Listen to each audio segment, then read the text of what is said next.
एक बूढ़ा भिखारी। हर दिन एक भिखारी दरवाजे के पास आकर भीख मांगता था और घर का मालिक हमेशा घर के बाहर आते ही उसे देखकर फिर जाया करता। कई बार उसके लिए गालियाँ भी बकता। वो कहता, तू जिंदा ही क्यों है? पूरी जिंदगी ऐसे ही भीख मांगेगा क्या? धरती का बोझ क्यों बना बैठा है? और कभी कभी उस भिखारी को गुस्से में वह धक्का भी मार दिया करता। इतना कुछ हो जाने के बावजूद भिखारी के मुंह से सिर्फ यही निकलता कि भगवान तुम्हारे पापों को माफ करे। एक बार सेठ को धंधे में बड़ा नुकसान होने की खबर मिली। सेठ बहुत परेशान था कि तभी उसके दरवाजे पे वही भिखारी आया। गुस्से में अपना आपा खोते हुए सेठ ने उस भिखारी को पत्थर दे मारा।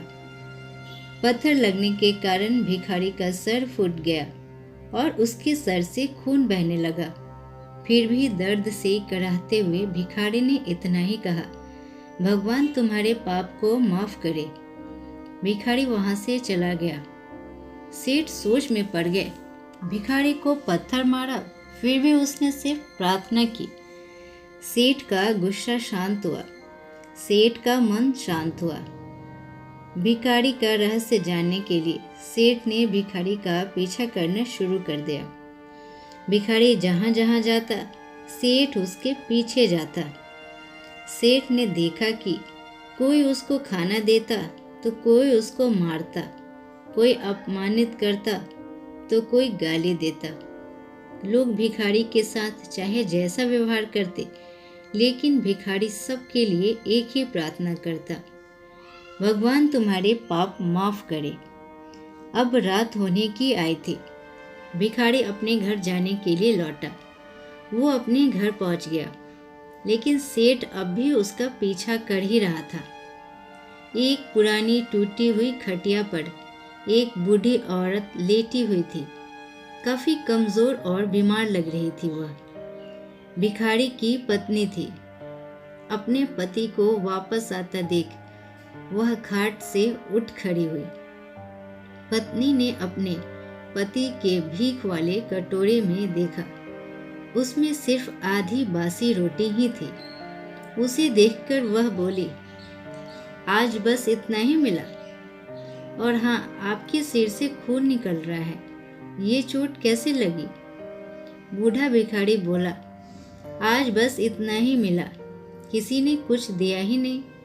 सबने गालियां दी और एक ने पत्थर भी फेंका, इसीलिए मेरा सर फट गया। एक गहरी ठंडी सांस लेकर बूढ़ा भिखारी फिर से बोला, यह मेरे ही पापों का फल है। तुम्हें याद है कुछ सालों पहले हम कितने अमीर थे? या कुछ नहीं था हमारे पास हर चीज़ ज़रूरत से ज़्यादा थी, लेकिन हमने कभी दान नहीं किया। और उससे भी बुरा हमने उस अंधे भिखारी के साथ किया जो हमारे द्वार पर भीख मांगने आया करता था। बूढ़ी पत्नी की आंखों में आंसू आ गए। वह बोली, हाँ, हम उस बेचारे अंधे के साथ बहुत बुरा करते थे, उसका अपमान करते थे, उसे खाने के लिए रोटी की जगह कागज दिया करते, उसका मजाक उड़ाया करते थे और कभी कभी मारा भी करते। मैंने कभी उसको रास्ता नहीं दिखाया।